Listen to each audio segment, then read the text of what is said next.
Tuhan, kami bersyukur bahwa kami telah dipersiapkan oleh-Mu melalui puji-pujian untuk menerima akan kebenaran firman-Mu pada saat ini. Berfirmanlah kepada kami, ya Tuhan, dan biarlah kami sungguh memahami bagaimana peran seorang ayah, kehormatan seorang ayah itu terletak di mana, dan bagaimana seorang ayah melakukan hal itu. Kami serahkan setiap diri kami ke dalam tangan kasih-Mu, dan kami memohon Allah Roh Kudus berkenan bekerja di dalam pemberitaan firman-Mu pada saat ini. Kami serahkan doa kami kepada Tuhan. Hanya di dalam nama Tuhan Yesus kami bersama-sama berdoa. Amin. Shalom Bapak Ibu yang dikasihi oleh Tuhan Yesus. Dan pada kesempatan ini juga saya mengucapkan selamat Hari Ayah kepada Bapak-Bapak sekalian dimanapun saudara berada. Kiranya di Hari Ayah ini menjadi satu komitmen bagi kita semua, khususnya bagi para ayah, untuk menjadi ayah-ayah atau bapa yang semakin menyenangkan hati Tuhan dan dapat memimpin rumah tangga saudara dengan lebih baik di masa-masa yang mendatang. Tema kita pada hari ini adalah Dignity of Fatherhood atau kehormatan seorang ayah. Saya akan mengambil nas ini dan membacakan dari Efesus pasal yang ke-6 ayatnya yang ke-4. Saya akan bacakan buat saudara sekalian Efesus pasal 6 ayat 4. Demikianlah firman Tuhan, dan kamu bapak-bapak, janganlah bangkitkan amarah di dalam hati anak-anakmu, tetapi didiklah mereka di dalam ajaran dan nasihat Tuhan. Saudaraku, ketika kita berbicara tentang kehormatan seorang ayah, maka kehormatan seorang ayah itu tidak bergantung kepada apakah sang ayah punya banyak uang ataukah tidak ada uang. Kehormatan seorang ayah bukan bergantung kepada apakah ayah itu seorang yang pandai ataukah seorang yang bodoh, seorang yang berpendidikan tinggi ataukah tidak berpendidikan. Kehormatan seorang ayah bukan bergantung kepada apakah dia memiliki posisi yang penting di rumah tangga ataukah posisi yang penting di gereja ataukah posisi yang penting di masyarakat. Bukan itu. Kehormatan seorang ayah didasarkan kepada otoritas yang Allah berikan kepada dia. Kehormatan itu diberikan oleh Allah sendiri, saudara. Jabatan dan fungsi sebagai ayah dimiliki oleh seorang ayah itu merupakan pemberian daripada Allah, sama seperti seorang presiden diberikan wewenang, diberikan otoritas oleh Allah. Sehingga walaupun seorang ayah itu sudah semakin tua dan tidak bisa berbuat banyak di dalam kehidupan dia, kehormatan itu tetap dimiliki oleh seorang ayah. Kenapa? Karena itu diberikan oleh Allah sendiri. Saudara, sebagai seorang ayah memiliki kehormatan karena Allah memberikan otoritas kepada saudara untuk memimpin akan keluarga saudara. Kuasa saudara sebagai seorang ayah bukan di dalam keuangan saudara. Jangan keliru, saudara, ada banyak orang beranggapan bahwa ayah berkuasa karena punya uang. Tetapi Alkitab tidak mengatakan hal yang seperti itu. Ayah memiliki kuasa bukan karena dia punya banyak uang atau dia ada uang atau dia yang memegang keuangan. Tetapi ayah punya kuasa, punya wewenang, punya otoritas karena Tuhan sendiri yang memberikan kepada dia otoritas itu.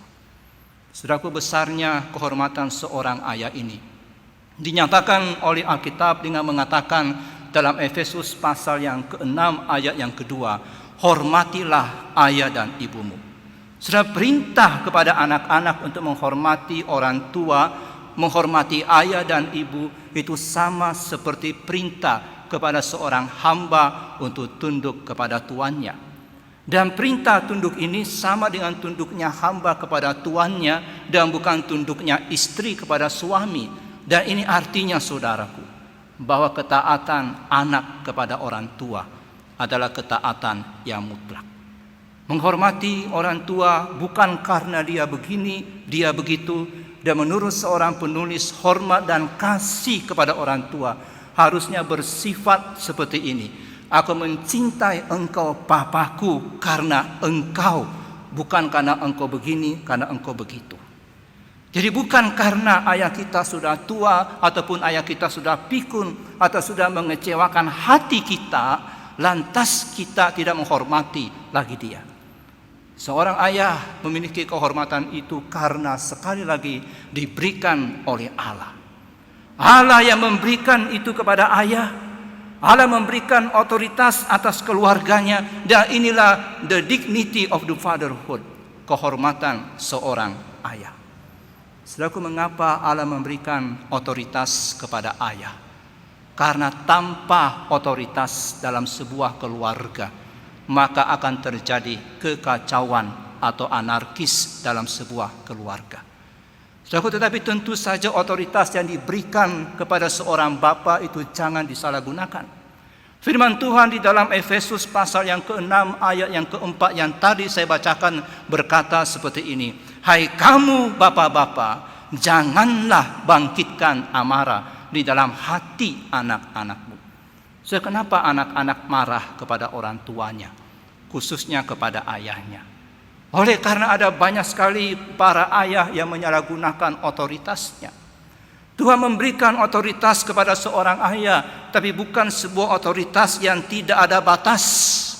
Seorang ayah mesti memakai otoritasnya itu dengan bijaksana dan jangan sampai menyiksa anaknya dengan otoritasnya itu. Firman Tuhan tidak mengizinkan sebuah disiplin keras yang berlebihan, sebuah tuntutan keras yang tidak beralasan, sebuah kesewenang-wenangan daripada seorang ayah, sebuah ketidakadilan daripada seorang ayah, sebuah kekejaman dari seorang ayah, sebuah omelan yang terus-menerus daripada seorang ayah, sebuah hukuman yang terus-menerus, atau merendahkan seorang anak dengan menghina dan menekan dia.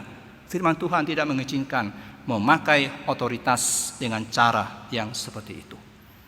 Saudaraku, jangan menjadi seorang ayah yang suci di gereja, tapi saudara menjadi seorang diktator di rumah. Anak-anak meskipun mereka diharapkan dituntut untuk mentaati orang tua mereka di dalam Tuhan, tapi seorang anak tidak boleh dimanipulasi atau dihancurkan.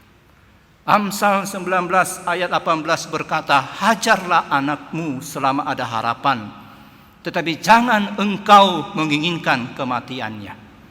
Kolose pasal 3 ayat yang ke-21 berkata, hai bapa-bapa, janganlah sakiti hati anakmu, supaya jangan tawar hatinya. Dan Efesus pasal 6 ayat 4 berkata, dan kamu bapak-bapak, janganlah bangkitkan amarah di dalam hati anak-anakmu. Saudaraku, istilah amarah di dalam ayat ini adalah kemarahan yang diprovokasi. Kemarahan yang dipicu oleh penyalahgunaan wewenang. Kemarahan ini kalau tidak segera ditangani, itu akan memberikan peluang kepada iblis untuk menghancurkan hubungan antara ayah dan anak. Dan itu akan merembet kemana-mana. Anak akan marah kepada papanya, akan marah kepada mamanya, akan marah kepada gereja, akan marah kepada Injil, akan marah kepada Tuhan, dan akan marah kepada diri sendiri. Oleh karena itu, hal yang perlu dilakukan oleh seorang ayah adalah bukan membuat anak marah dengan otoritas yang dimiliki oleh seorang ayah, tetapi membuat anak kita bertobat. Buatlah mereka bertobat dan bukan menjadi marah. Mereka bertobat karena mereka melanggar akan kasih saudara. Buat mereka bertobat karena mereka tidak menghormati Tuhan. Buat mereka bertobat karena mereka menyia-nyiakan kasih Tuhan, menyia-nyiakan kesempatan yang Tuhan berikan. Buat mereka bertobat untuk semua hal itu. Kemarahan anak-anak terjadi sekali lagi karena orang tua salah memakai otoritas. Suatu otoritas yang tidak digunakan itu akan menghancurkan anak kita. Tetapi otoritas yang salah digunakan itu akan menghancurkan juga diri mereka. Hati-hati dengan wewenang otoritas yang Tuhan berikan kepada para ayah. Jangan memakai wewenang saudara untuk memperlakukan anak saudara dengan sewenang-wenang. Tapi pakai otoritas saudara untuk membangun mereka. Dan inilah yang dikatakan oleh firman Tuhan. Pakailah otoritas saudara untuk mendidik, untuk mengajar, untuk mendisiplin, dan untuk menasehati mereka. Firman Tuhan mengatakan dalam Efesus pasal yang ke-6 ayatnya yang ke-4 bagian B. Didiklah mereka di dalam ajaran dan nasihat Tuhan. Saudaraku, ada 3 kalimat, 3 kata yang perlu kita perhatikan dari bagian ini. Yang pertama adalah didiklah. Kata didiklah ini dipakai juga dalam Efesus pasal yang ke-5 ayat yang ke-29. Dikatakan sebab tidak pernah orang membenci tubuhnya sendiri, tetapi mengasuhnya dan merawatinya sama seperti Kristus terhadap jemaat. Jadi kata didiklah ini dalam Efesus 6 ayat 4b itu memakai kata yang sama dengan mengasuh di dalam Efesus pasal yang ke-5 ayat 29. Mendidik anak-anak kita berarti sama seperti Kristus Tuhan kita mengasuh jemaat, sama seperti Kristus merawat jemaat. Bagaimanakah Kristus mengasuh jemaat? Bagaimanakah Kristus merawat jemaat? Bagaimanakah orang tua, ayah khususnya mengasuh dan merawat anak-anaknya? Mengasuh dan merawat anak-anak di dalam ajaran dan nasihat Tuhan. Jadi kalau kita terjemahkan Efesus 6 ayat 4a tadi bisa berbunyi seperti ini. Didiklah, asuhlah, rawatlah mereka di dalam ajaran dan nasihat Tuhan. Saudaraku, anak-anak yang Tuhan karuniakan kepada saudara itu mesti diasuh, dirawat di dalam ajaran dan nasihat Tuhan. Kata ajaran dan nasihat ini kadang-kadang memiliki satu arti yang sama. Kalau saya mengatakan saya mengajar anak saya dan saya menasihati anak saya, setelah maknanya itu bisa kurang lebih sama. Mengajar adalah saya menasihati, saya menasihati adalah mengajar. Tetapi di dalam ayat ini 2 kata ini memiliki makna yang berbeda. Kata ajaran dalam nas ini mengandung 2 makna. Yang pertama itu merujuk kepada memberikan ajaran. Jadi orang tua khususnya ketika dikatakan didiklah mereka di dalam ajaran, artinya sang ayah itu mesti mengajar anak-anaknya seperti seorang guru agama mengajarkan pelajaran agama kepada anak-anaknya, seperti seorang pendeta yang mengkhotbahkan firman Tuhan kepada anak-anaknya, seperti seorang guru yang mengisi nilai-nilai moral kepada anak didiknya. Demikianlah seorang ayah ketika dikatakan ajarlah anakmu, artinya isilah nilai-nilai moral mereka. Ajarkan siapa itu Tuhan. Ajarkan siapa itu Kristus. Ajarkan kepada mereka pengenalan akan Tuhan. Saudara, kita hari ini sedang berlomba dengan dunia di dalam mengisi nilai-nilai moral anak kita. Nilai moral anak kita pada hari ini sedang diisi oleh apa yang mereka tonton, oleh apa yang mereka dengarkan, dan oleh apa yang mereka saksikan hari demi kesehari. Kalau saudara sebagai seorang ayah tidak mengajarkan, tidak mengisi nilai-nilai moral mereka, maka dunia yang akan mengisi mereka, dan pada akhirnya saudara akan mendapati anak saudara akan lebih mencintai dunia daripada mencintai akan Tuhan. Inilah yang dimaksud dengan kata ajaran. Efesus pasal 6 ayat 4 mengatakan, didiklah mereka di dalam ajaran. Artinya ajar mereka setiap hari. Pakai otoritas saudara untuk menyuruh mereka duduk dan dengarkan ajaran. Ajarkan kebenaran-kebenaran firman Tuhan kepada mereka. Itu yang pertama, makna dari kata ajaran, yaitu mengajar. Tapi makna yang kedua dari kata ajaran adalah mengandung makna hajaran. Jadi bukan lagi ajaran, tapi tambah hajaran, hukuman atau disiplin. Ini makna yang kedua dari ajaran saudara. Jadi selain memberikan ajaran, sang ayah juga dituntut untuk mengasuh anak-anaknya, merawat anak-anaknya di dalam disiplin, di dalam hukuman, di dalam hajaran. Surah Ibrani 12 ayat 7 mengatakan hal yang serupa. Di manakah terdapat anak yang tidak dihajar oleh ayahnya? Amsal 23 ayat 13 sampai 14 mengatakan hal yang serupa. Jangan menolak didikan dari anakmu, ia tidak akan mati kalau engkau memukulnya dengan rotan. Engkau memukulnya dengan rotan, tetapi engkau menyelamatkan nyawanya dari dunia orang mati. Amsal 22 ayat 15 berkata, kebodohan melekat pada hati orang muda, tapi tongkat didikan itu akan mengusir kebodohan itu daripada dia. Saudaraku, jangan sungkan pakai rotan. Untuk anak yang berada di bawah usia 7 tahun. Ketika sudah lebih besar, jangan pakai rotan, tapi pakai bentuk disiplin yang lain, pakai bentuk hukuman yang lain. Alkitab mencatat akibat yang begitu mengerikan dari para orang tua yang tidak mendisiplin anak-anaknya. Daud memanjakan Absalom dan memberikan contoh yang buruk kepada dia. Akibatnya begitu tragis sekali. Absalom memberontak kepada ayahnya. Absalom memperkosa akan adiknya. Eli gagal mendisiplin anak-anaknya. Sebagai seorang imam dia gagal, sehingga mencemarkan nama papa dia dan mendatangkan kekalahan bagi Israel. Ishak memanjakan Esau pada waktu ia lanjut usia, sedangkan istrinya memanjakan Yakub, dan akibatnya adalah rumah tangga yang terpecah belah.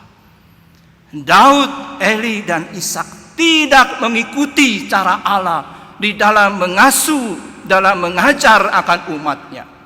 Allah mengajar umatnya bukan hanya dengan ajaran demi ajaran, tapi Allah mengajar umatnya dengan disiplin, dengan hajaran.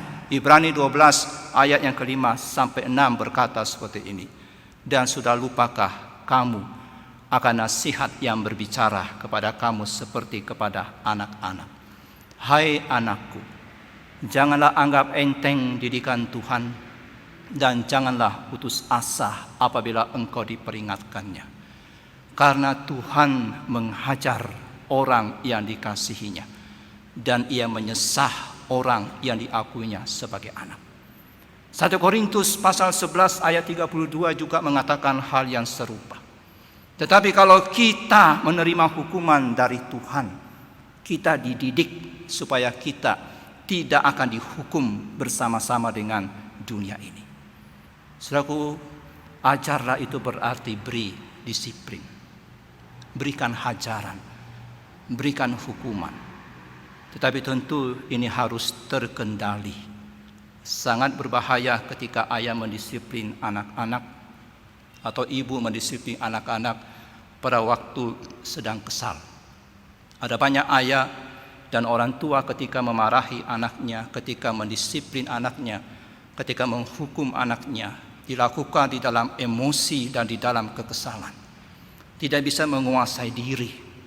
Ketika saudara sedang tidak bisa menguasai diri, maka saudara tidak berhak mendisiplin anak saudara.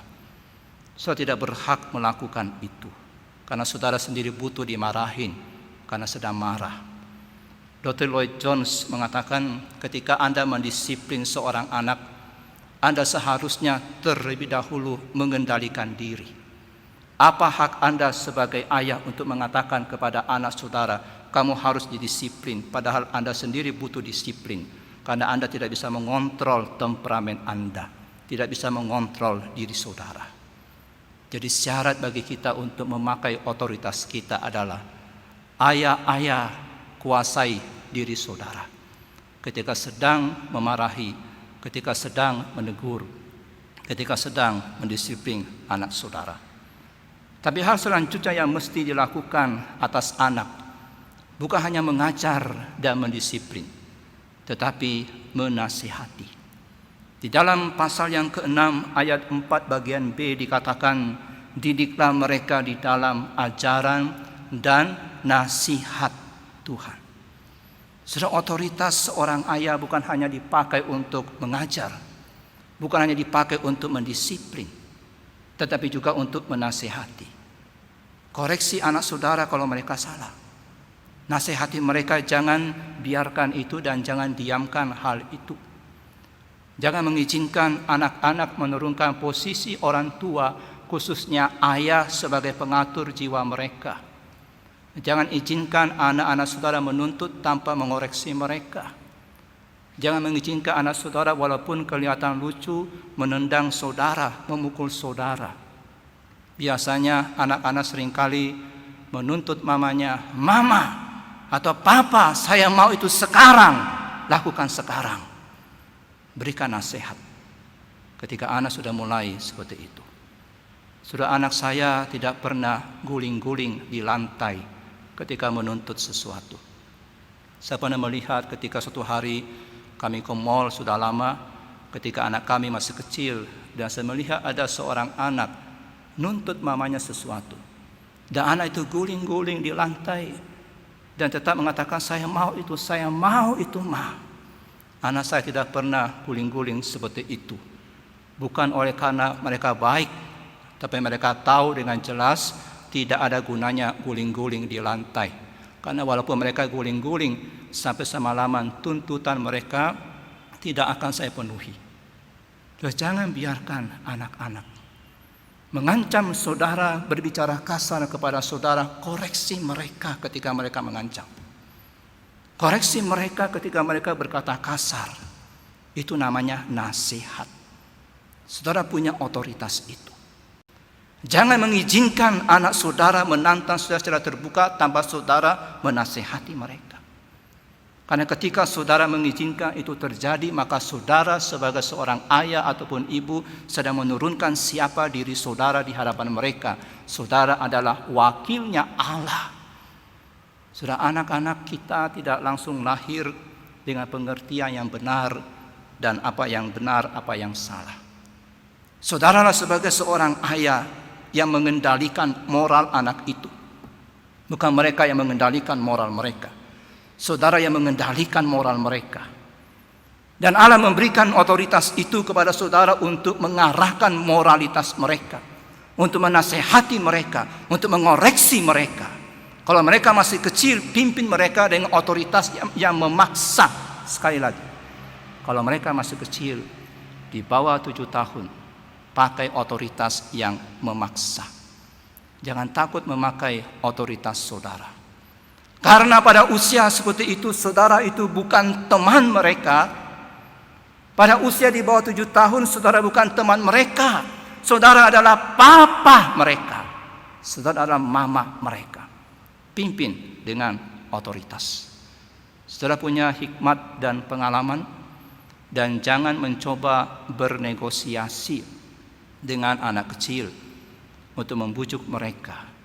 Berikan mereka nasihat, berikan teguran, berikan koreksi. Saudara, anak saya yang sekarang yang paling besar sudah kuliah, dan yang paling kecil masih baru masuk SMA tahun ini. Dan ketika mereka masih berada di bawah usia 7 tahun, ketika mereka tidak mau makan, saya tidak pernah membujuk mereka untuk makan. Saya mengatakan kepada istri saya, dan saya melarang untuk membujuk makan. Saya mengatakan, jangan dikasih makan. Biarkan mereka merasakan lapar. Nanti kalau lapar, minta makan sendiri. Orang yang sehat pasti lapar. Orang sehat pasti butuh makan. Lewati sekali makan siang. Dan dilewati, dan dia tunggu-tunggu. Saya lupa itu siapa, kayaknya Timothy. Dia tunggu-tunggu. Dan setelah gak dikasih makan, akhirnya minta makan. Mereka dididik melalui sebuah rasa lapar. Sudah, pimpin mereka dengan otoritas yang memaksa. Dan dengan nasihat ketika mereka masih sangat muda. Tapi ketika mereka sudah mulai beranjak remaja, pemuda, jangan lagi pakai otoritas yang memaksa, tapi pimpin melalui kekuatan relasi saudara. Pada saat mereka sudah mulai remaja, pemuda, mereka sudah dekat dengan saudara secara moral hingga tidak membutuhkan otoritas yang memaksa, karena saudara sudah membuktikan diri saudara itu sudah menjalankan otoritas selama ini, dan saudara layak dipercaya, saudara bebas dari segala kemunafikan, saudara cukup memberikan nasihat-nasihat kepada mereka, berdiskusi dengan mereka tentang kebenaran-kebenaran firman Tuhan. Jadi maksud ayat ini ketika mengatakan didiklah anak-anakmu di dalam ajaran dan nasihat Tuhan adalah asuh mereka, rawat mereka, ajar mereka, beri disiplin pada mereka, dan beri nasihat kepada mereka. Anak-anak kita mesti diajar, mesti didisiplin, dan mesti diberikan nasihat. Jangan lupa 3 hal ini: ajar, hajar, dan nasihati. Dan semua itu, saudaraku, itu semuanya dilakukan di dalam Tuhan. Ayat yang keempat bagian terakhir mengatakan, tetapi didiklah mereka di dalam ajaran dan nasihat Tuhan. Jadi bukan dalam ajaran dan nasihat psikologi, bukan. Di dalam ajaran dan nasihat Tuhan. Maksudnya adalah di belakang para orang tua, di belakang para ayah yang sedang menjalankan otoritasnya, yang mengajar, yang mendisiplin anak-anak mereka, yang menasihati anak-anak mereka, di situ berdiri Tuhan sendiri. Karena ayah itu mewakili Tuhan, orang tua mewakili akan Tuhan. Intinya adalah perhatian orang tua ketika memakai otoritasnya untuk mendidik, untuk mengajar, untuk mendisiplin, untuk menasihati anak-anaknya, bukan membuat anak itu tunduk kepada mereka, tapi tunduk kepada Tuhan.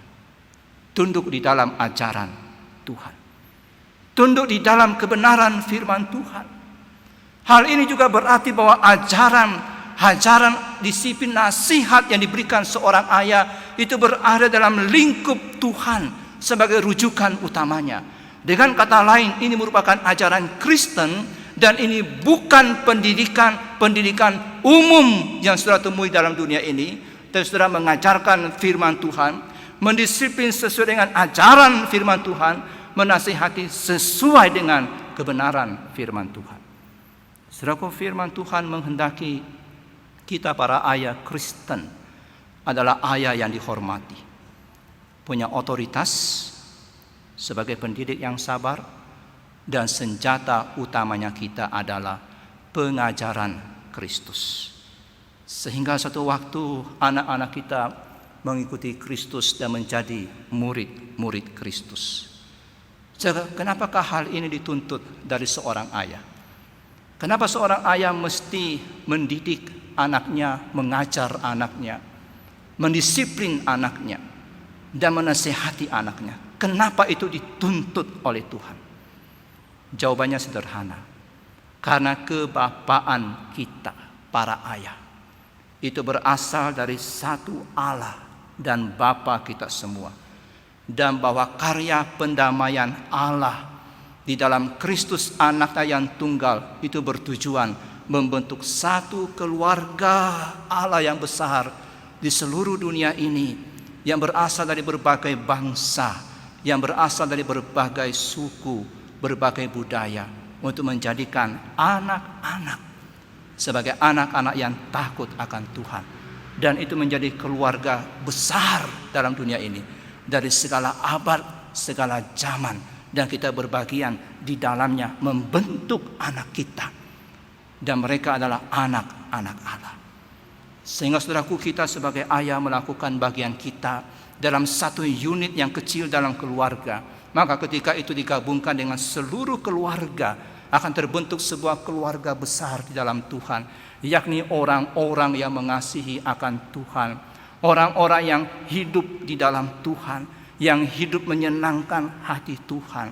Pasti kita sangat rindu sekali, bukan hanya anak kita yang mengasihi Tuhan, tapi seluruh anak-anak orang Kristen itu sungguh-sungguh mengasihi Tuhan. Allah Bapa sangat peduli dengan anak-anak saudara. Allah Bapa ingin supaya mereka dididik di dalam Tuhan. Allah Bapa ingin supaya mereka didisiplin di dalam Tuhan.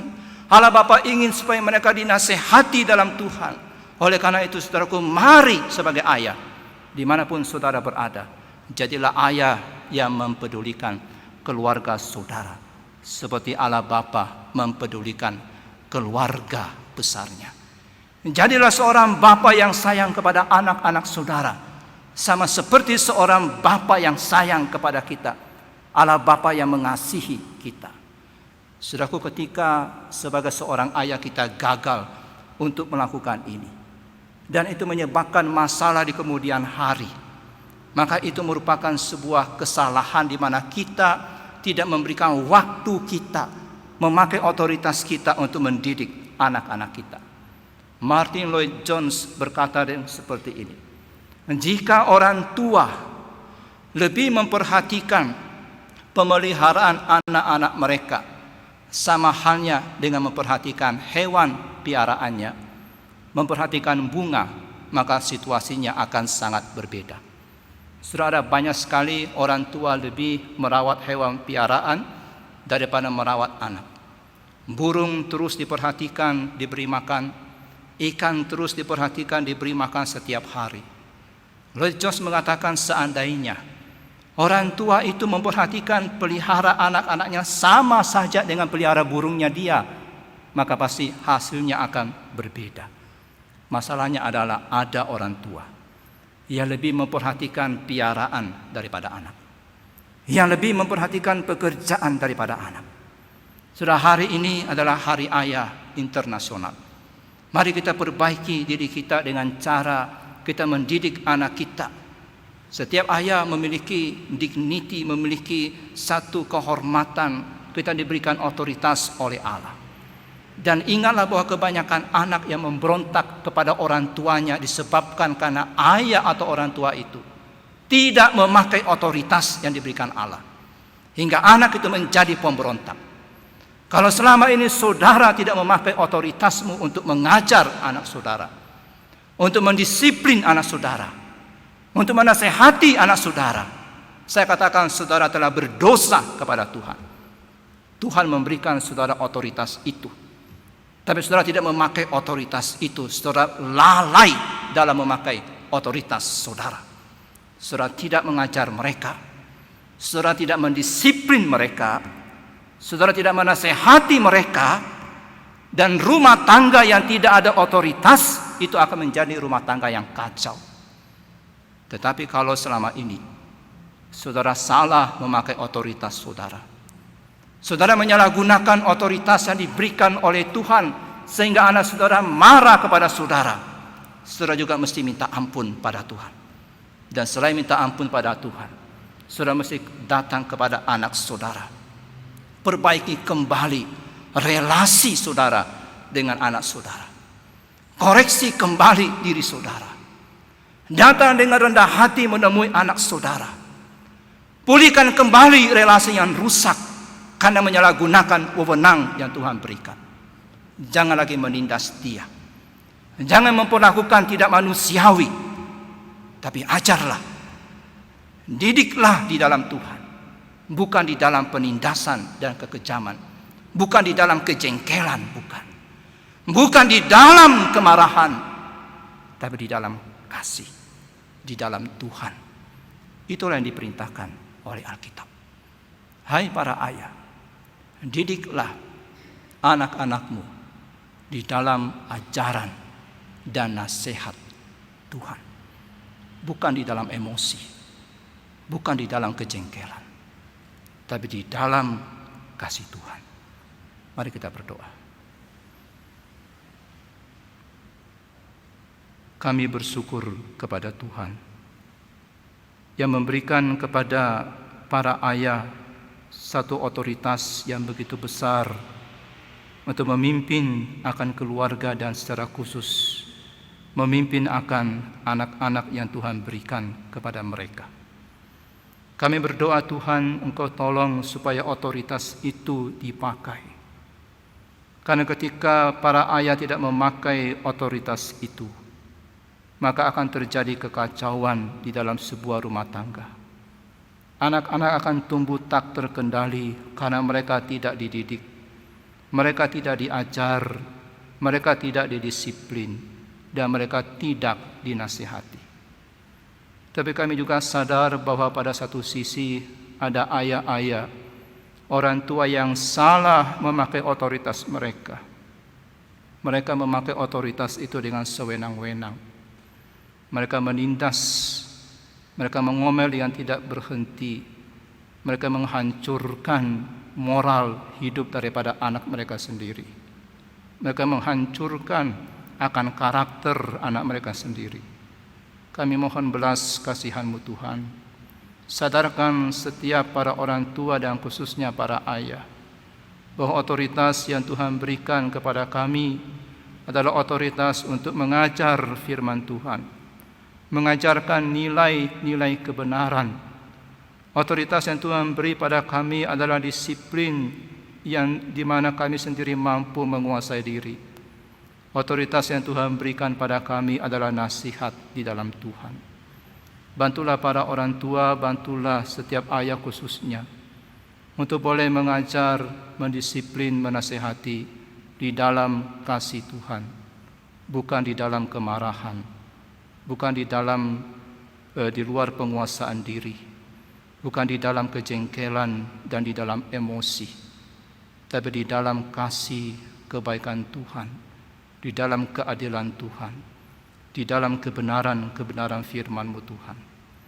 Jikalau ada hubungan yang retak antara orang tua dengan anak pada saat ini, jikalau ada anak yang kecewa kepada orang tuanya dan marah kepada orang tua mereka, ya Tuhan, khususnya kepada ayah mereka, kami mohon belas kasihan-Mu. Sadarkan para orang tua, sadarkan para ayah, dan jamalah anak-anak itu Tuhan.